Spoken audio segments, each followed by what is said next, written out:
Сәлем достар, келісемін, осы атышулы пандемиядан бастап сұмдық жағдайлары орын ала бастады. Біз бүгін сіздерге 2020 жылдан қазіргі 2022 жылға дейін не болғанын айтатын боламыз.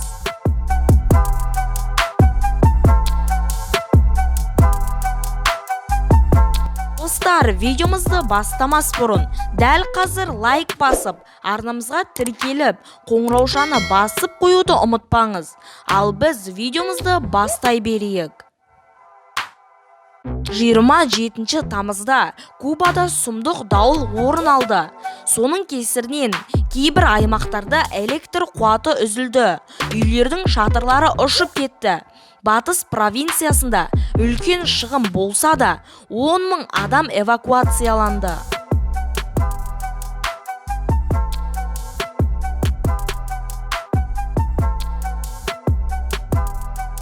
Орталық Италияда алманың көлеміндегі қатты бұршақ жауды.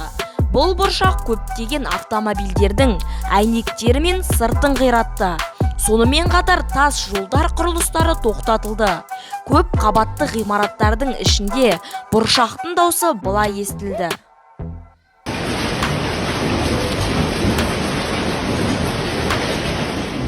Тағы да бұршақ, бірақ бұл Италияда емес Испанияда. Көлемі дәл сондай бұршақ жауды. Алайда ешкім зардап шеккен жоқ. Адамдардың бәрі өз үйлеріне тығылып үлгерді. Бірақ бұлар да көліктерін еш жерге тыға алмады.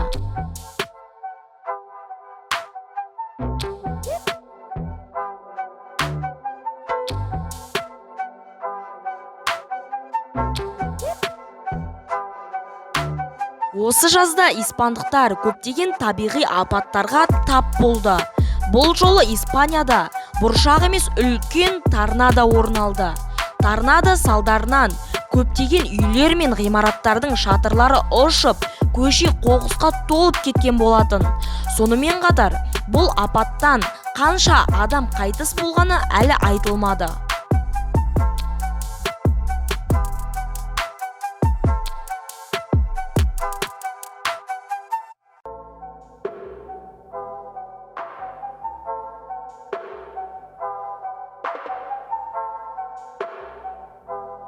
Жиырма 24 тамызда Камбоджа кенеттен күзгі жаңбырдан су астында қалды. Кейбір аймақтарда судың тереңдігі 1 метрге дейін жетті. Қала билігі тұрғындардың үйде болуын өтінді. Дегенмен 30-дан астам үй қирап, су астында қалды.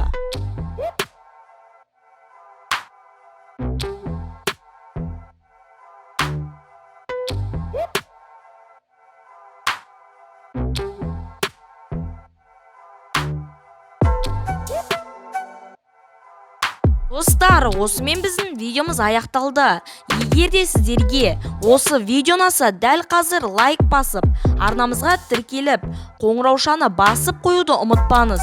Сол кезде біздің осындай қызықты видеоларымызды ешқашан жіберіп алмайсыз. Ендеше сіздермен бірге болған мен Райымқұл Абдулнұрхамит. Қызықты мәліметтер арнасы, сау болыңыздар.